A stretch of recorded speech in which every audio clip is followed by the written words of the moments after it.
right, try. Does that sound like better? We on now?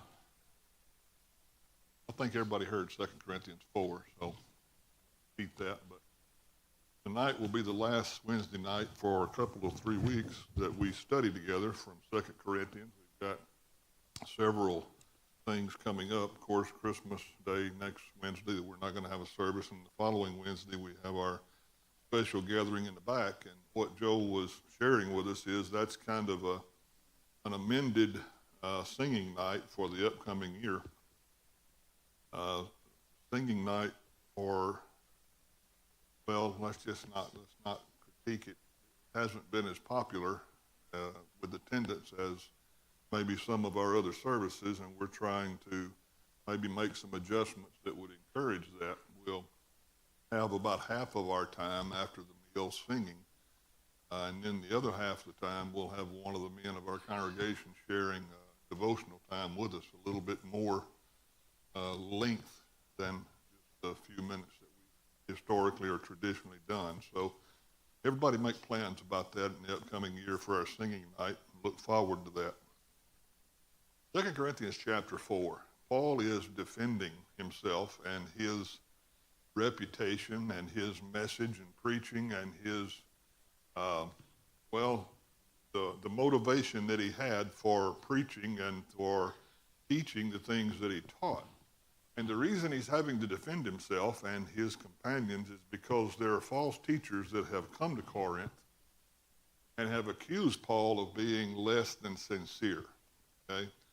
They've accused Paul of maybe not being qualified, not really an apostle, because he was, as you know, called under very unique circumstances. He wasn't one of the original disciples that are apostles that Jesus called and traveled with on the earth prior to his crucifixion and resurrection. But Paul is having to remind the church at Corinth, and I think, as I said to you before, one of the things that I always think of when I read 2 Corinthians is how sad it is that Paul would have to defend his integrity to a church that he had poured his heart into as much as Paul had, the church at Corinth.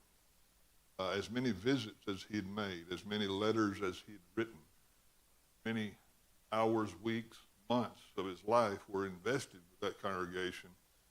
It seems that they are yet, even at this later date in Paul's life, still not nearly so spiritually strong as they should be and require even some very, what I would regard to be fundamental things taught or to be reminded of.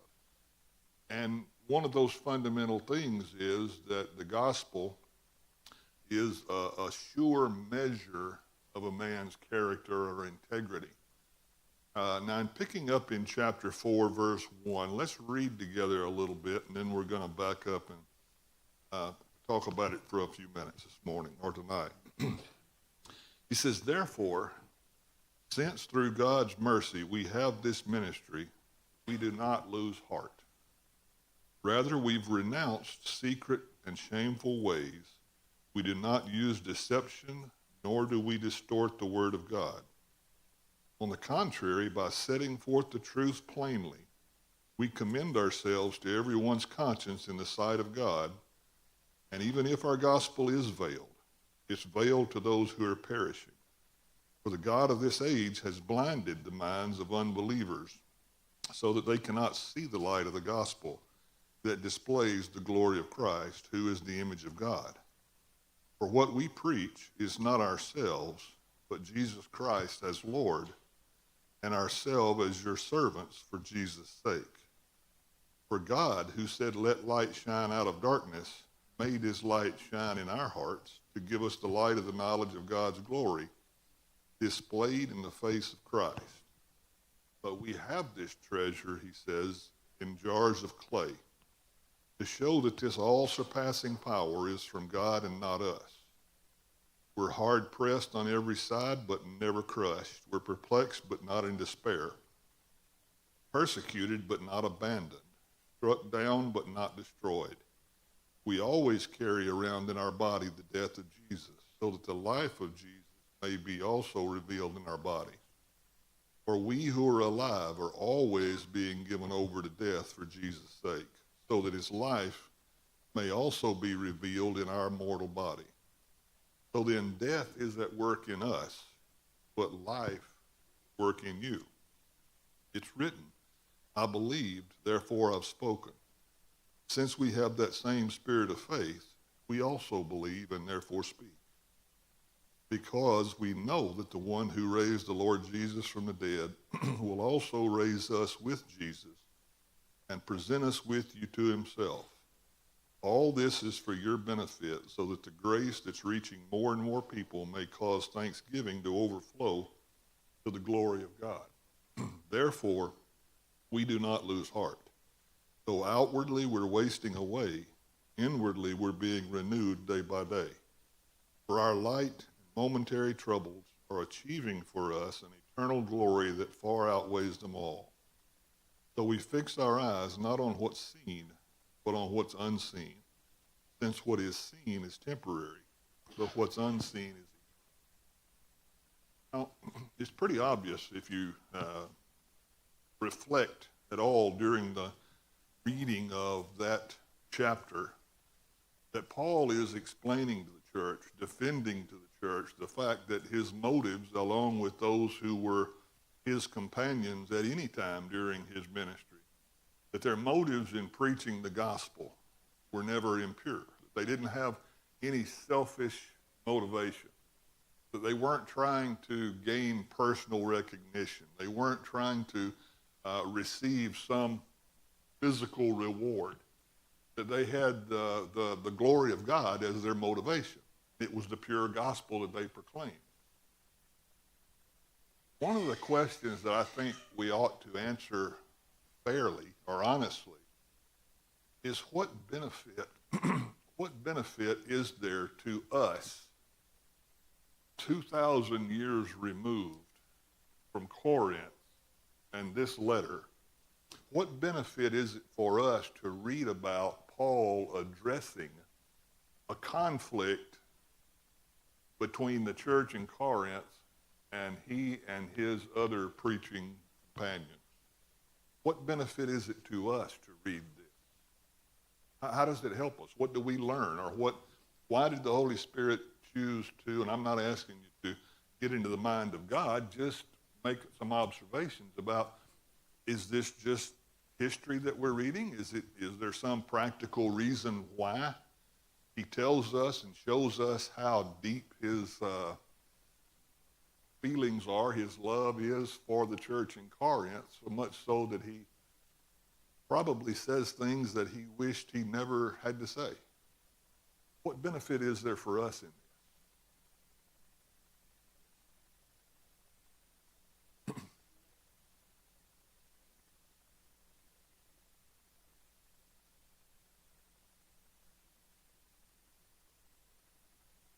That's right. Absolutely. We often let personal feelings hinder our openness to accepting truth, right? And you know, I mean, I guess there's a case to be made that our teachers should be good examples. That's true. But the fact is, even someone who isn't so good an example can, in fact, speak the truth.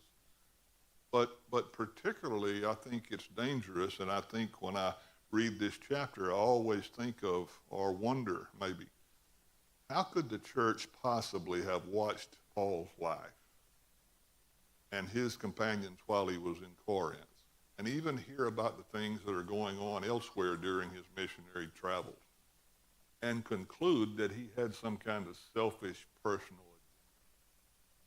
agenda? How can that be? Well, the simple truth is they couldn't.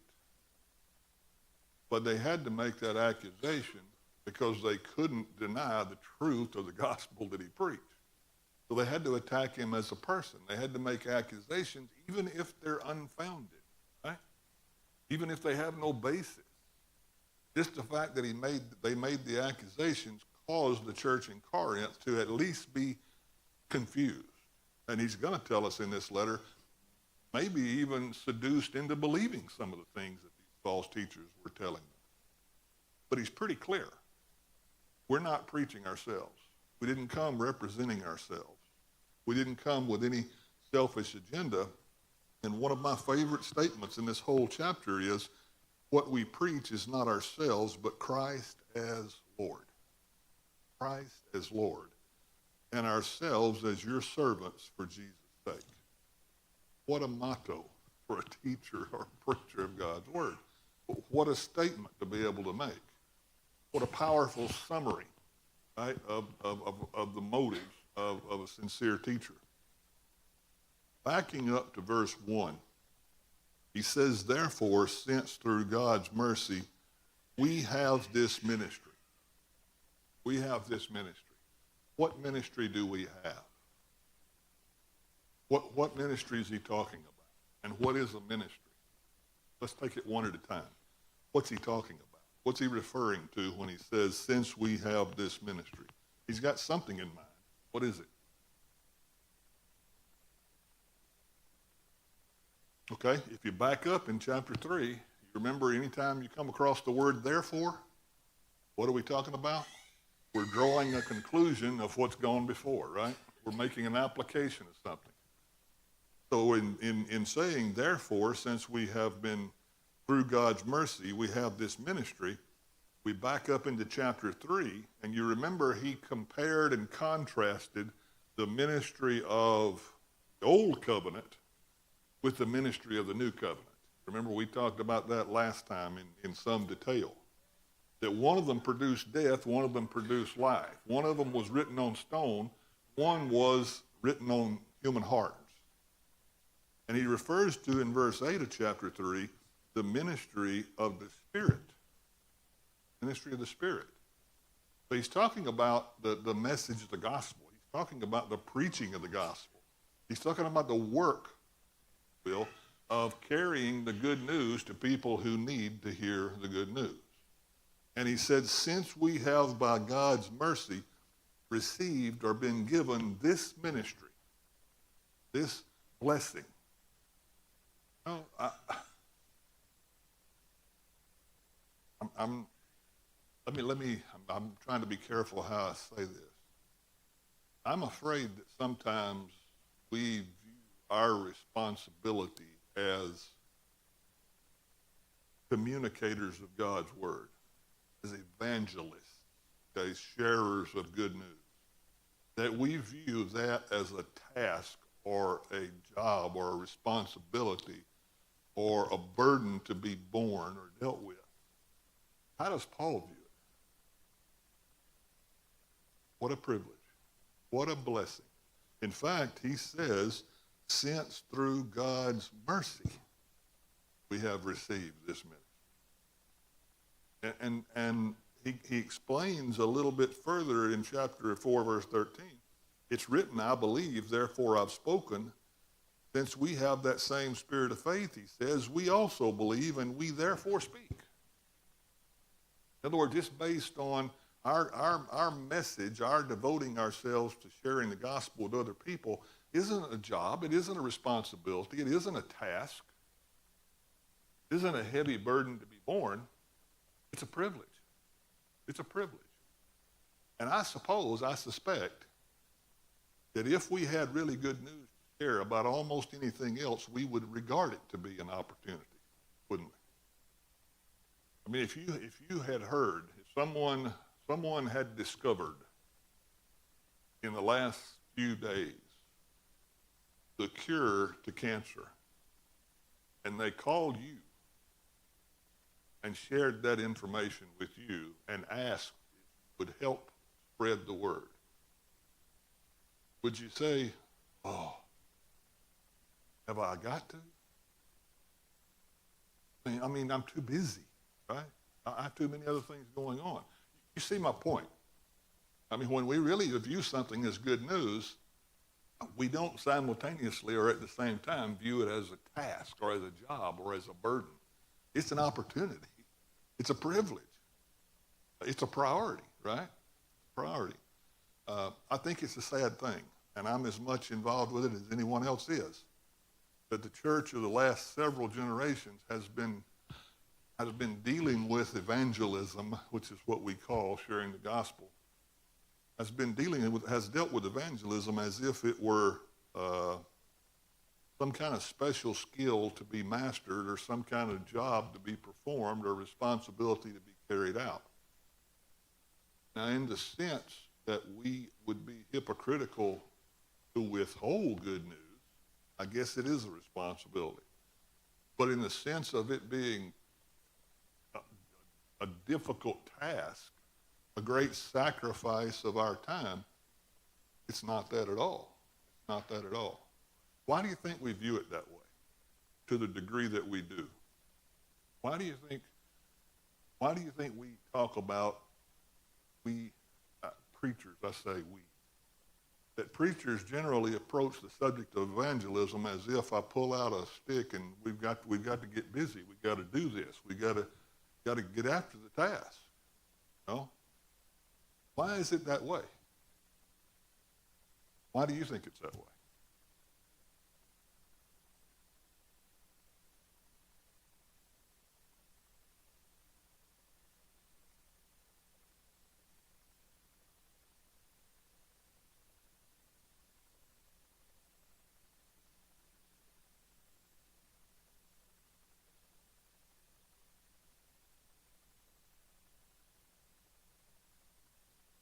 Mm-hmm.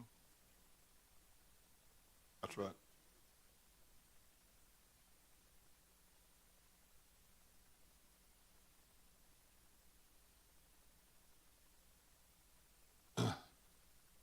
Right.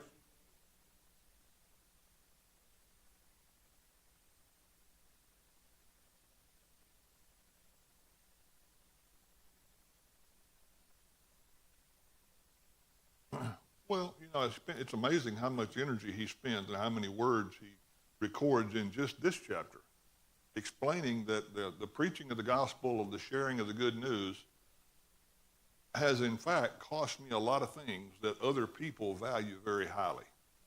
I mean, he spends this whole section near the end of the chapter about saying we have been hard pressed on every side, but never crushed. And he goes through this eloquent list of things that talk about, to people who don't understand the glorious nature of the gospel, you'd wonder why somebody would ever do this. Why would somebody sign up to be persecuted, to be chased, and to be stoned, and to be shipwrecked, and to be all the things that Paul did? Why would he do that? Well, he would do that because it's the good news. It's that simple.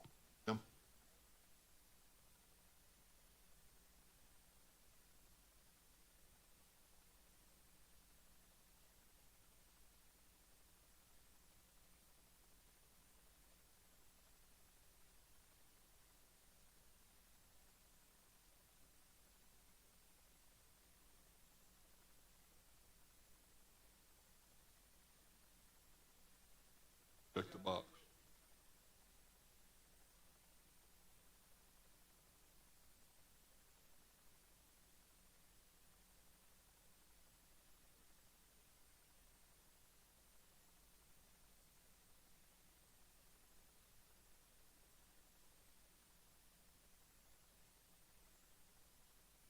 Well, it's amazing what we're totally comfortable talking to each other about and what we're uncomfortable and feel awkward talking to others.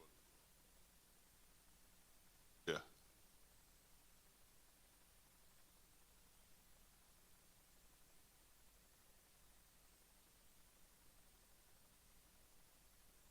right. Absolutely right.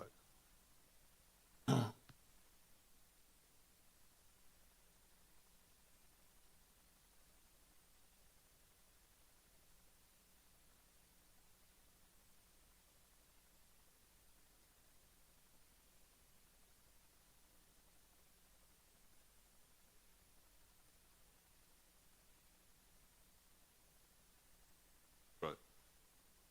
Privilege. Absolutely. Well, this is a lengthy discussion. I think that we could probably go very deep into a rabbit hole discussing, but the truth is, uh, I think at the root of the struggle we're talking about lies the fact that we have maybe lost sight of how desperately hopeless we are without Jesus. And not just us, everybody else. And like I say, if somebody, I can speak from my own experience and tell you that if there were a doctor anywhere in the world that discovered the cure for cancer, I would be his biggest advocate. I would be, man, I'd share it with anybody I could find, and I'd seek them out, actually.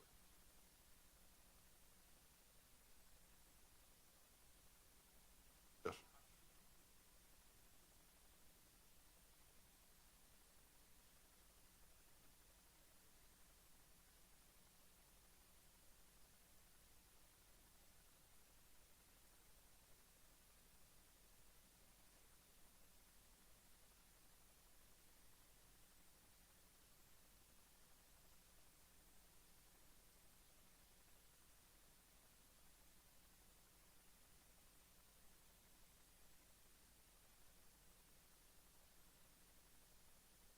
Yep.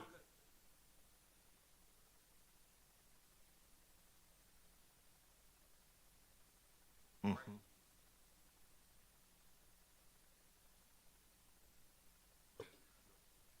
Well, and when he talks about this business in verse 7 of us having this treasure, jars of clay, uh, and he explained, he said, the reason that God chose that means of communication. And I want to talk about that a little bit. But he says it's because it shows that the power is from God, not from us. That's something else I think we forget in the process of us sharing our faith with someone. We expect to be eloquent enough or to know enough or to have enough or to whatever enough that we can do it, that power comes from us, but it does not. It does not. And if it is from us, then it's not the gospel. It's not the good news.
Well, it had to be because it consumes a large portion of what we call the New Testament.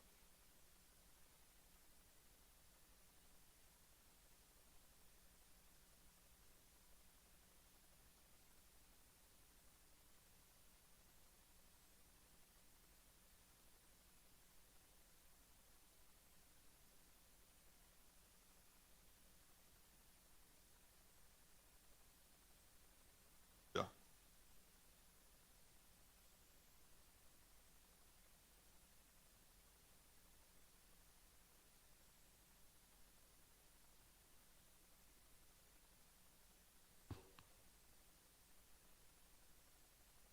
Well, as I've said, come to say in the last few years, and the number one excuse, the number one reason I've heard, and maybe I've used at times in my own life, for not being as willing and eager to share the gospel as I should be, is I don't know enough. Or they're going to ask a question I don't have the answer to. And really what that says, what that betrays is the fact that we really think we're supposed to have the power. We're supposed to pull this off. We're supposed to accomplish this by our knowledge or our experience or our education or our something. And I'm certainly not promoting that we shouldn't study ourselves. But the truth is, anyone who knows enough to be a Christian themselves also knows enough to teach somebody else how to be one. Yeah? Isn't that true? Now, you may not be able to argue premillennialism with them or, something like that, but that really doesn't have anything to do with sharing the gospel with them to begin with. That's part of the disciple-making process somewhere way down the line, right? Really doesn't have much to do with that at all. Not saying it's not important, it's just not a matter of becoming a child of God.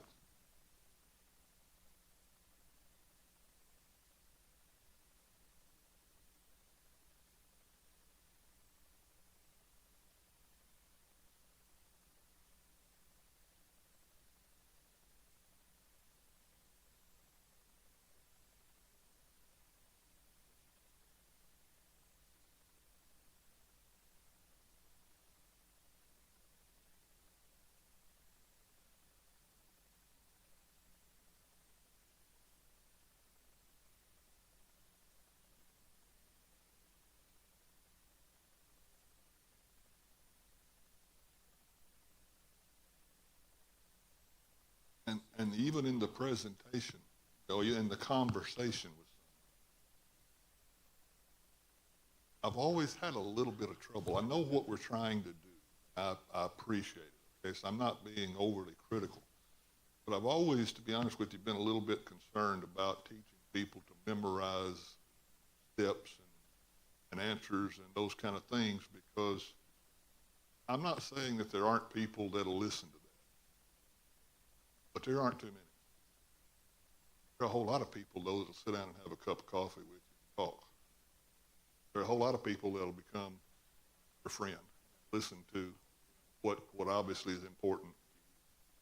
If you don't believe that, you go by almost any place in town, not just Crockett, anywhere in America, southern half of America particularly.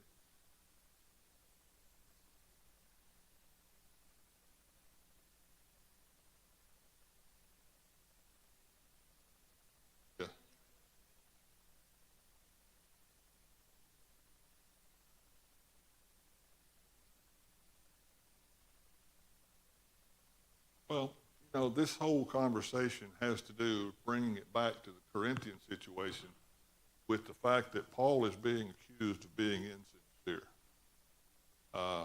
unqualified, having an agenda. And he goes to great length in chapter 4, and he will several more times, to really, I think, almost say to the church at Corinth, if anybody should understand who I am and what I have preached, surely it's you, right? Surely it's Corinth. Surely you don't need to be reminded. You don't need to be taught things that you should have seen or observed or known a long, long time ago. And it's interesting how many times he pulls up examples of things, and not in detail, but his own life, the suffering that he's endured, the rejection that he's found to be a common result of his life or his commitment, his sharing the gospel. But in all of that, here's the point, okay? And he says it twice very plainly. He really says it more than twice, but twice the same way in this little one chapter reading that we did minutes ago. Therefore, since we have received by God's mercy this ministry, then we do not heart. We don't quit. We don't give up.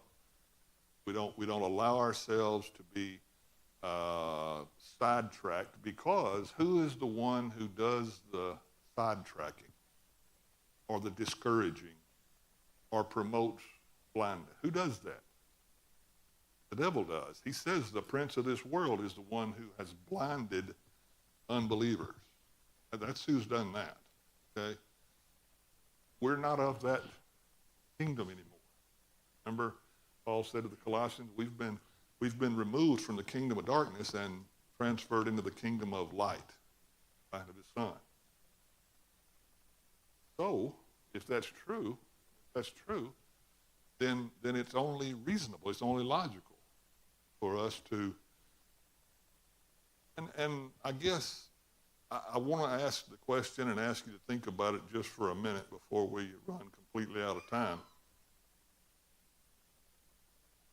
Paul is obviously talking about himself and Timothy and some others of his traveling companions who had personal experience with Corinth. And he's, I guess, defending, if you'll let me say it and understand the limitations of that word, defending their motives and their character and their integrity and the purity of their message. But how do we, or do we, read this text and say everything that Paul says about himself, every time he says we do not lose heart, we have received this ministry, we have renounced secret and shameful ways, we do not use deceit. I mean, just every time we read the word we chapter, are we free to assume that that includes us? We're Christians. Are we free? I mean, is that the application? Would we be right making that application of this chapter? Absolutely we would. Yes, yes.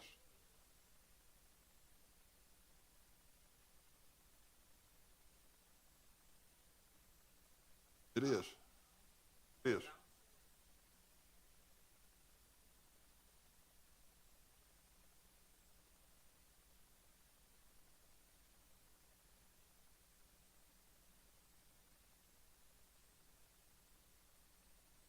Well, I'll tell you the one that really hits close. Paul telling Timothy, God didn't give us the spirit of fear and timidity. That didn't come from God. Yeah, yeah. So I know where it came from then, right? Know where it came from.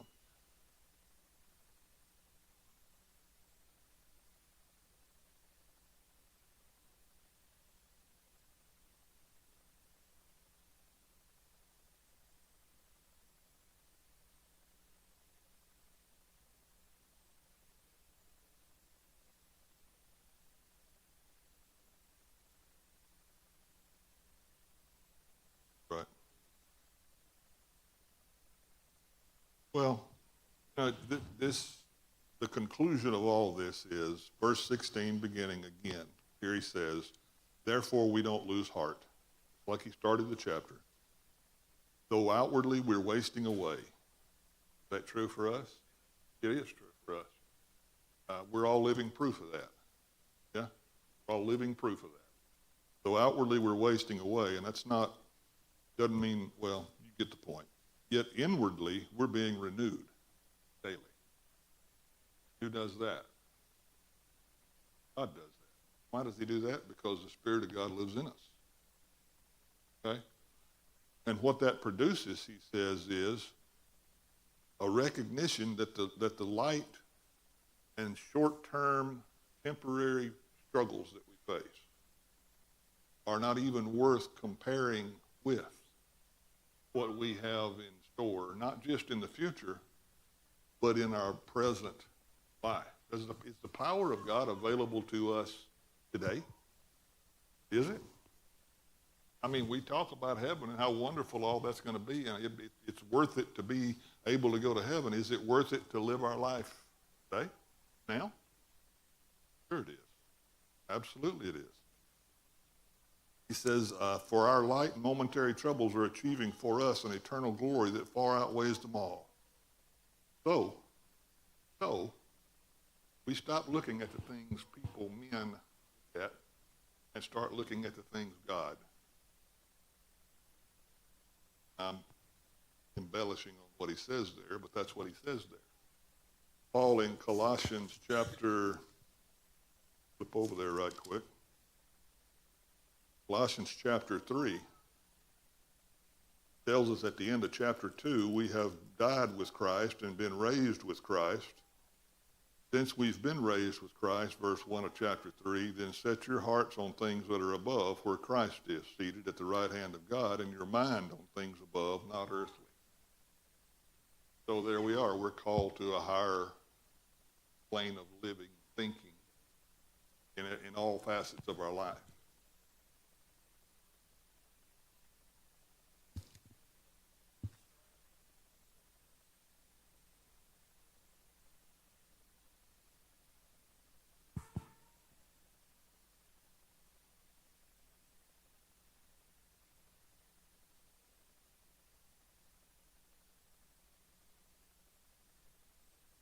Yes.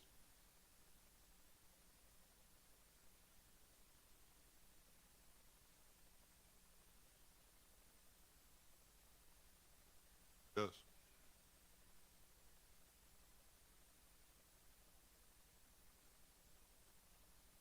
Right.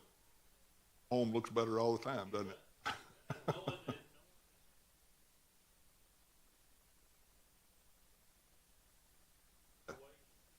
Yep.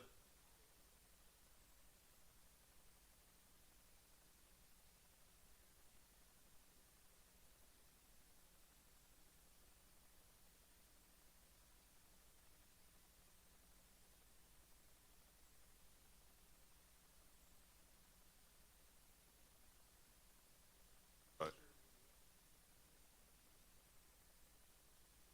People you're sharing earth with.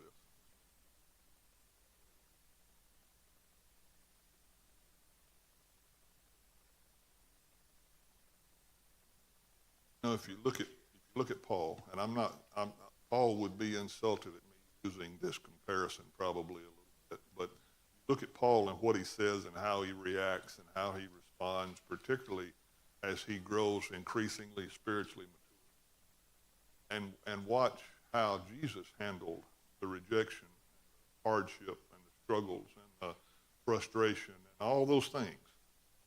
And it's amazing that in both their cases, people who we would look at and say, wow, I'd like to be like that. I'd like to be that strong. I'd like to be that resolved, that focused, right?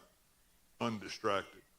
Well, the reason is exactly what you said. The reason they were is because they weren't focused on what do I get out of this. They were focused on what does God get out of this? What's God's will? What's God's glory? What's God's purpose? Where's God's power? All those things. Right. You're absolutely right. Okay, anything else? 10 through 12. We always carry around in our body the death of Jesus, so that the life of Jesus may be revealed in our body. For we who are alive are always being given over to death for Jesus' sake, so that his life can be revealed in our mortal body. So then death is at work in us, but life at work in you.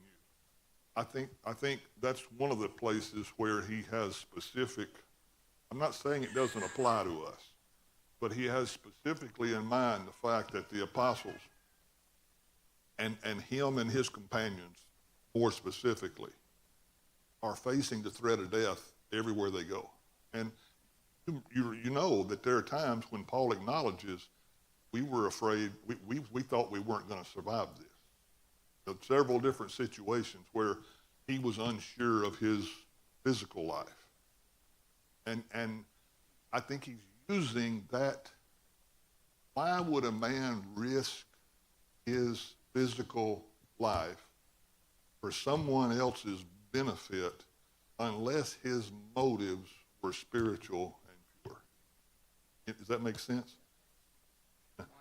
If I was thinking like a man, then I would never have risked my life the way I've risked my life, nor would any of the others that have done so. So the conclusion, he says, while death is working in us, it's producing life for you. It's for your benefit. It's for your spiritual benefit, spiritual life.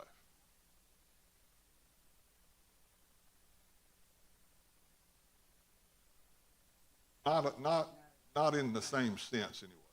Not in the same sense. Um,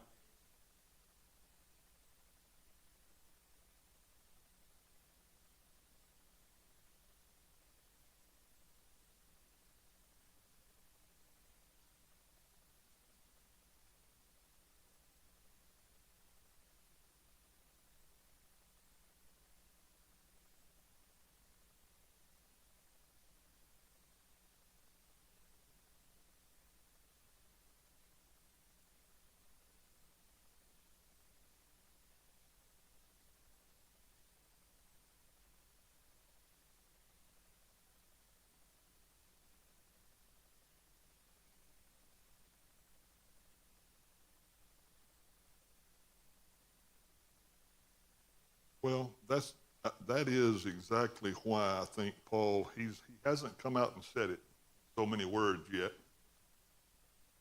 but he's setting up to draw the very clear distinction between these false teachers that you take so much pride in, that are setting themselves up to take advantage of you, right?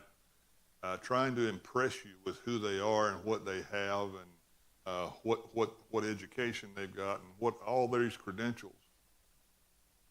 He brings that full circle back to what are they sacrificing for you? Are they giving their life for you? Are they putting their life on the line for you? Are they telling you things that they know you don't want to hear? Because he's had, remember those painful visits and letters that Paul's exchanged with them? That took a little bit of courage to do that. I can speak from some experience. It takes a little courage to do that.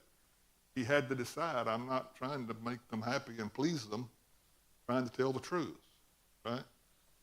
That's where this is all going. That's the case that he's making, okay? Not saying I'm great. He's just saying the gospel is the truth. And this smooth sounding lie that's being peddled off on you is the most dangerous thing in all the world. No, it sounds good, but it's not good. Yeah, absolutely.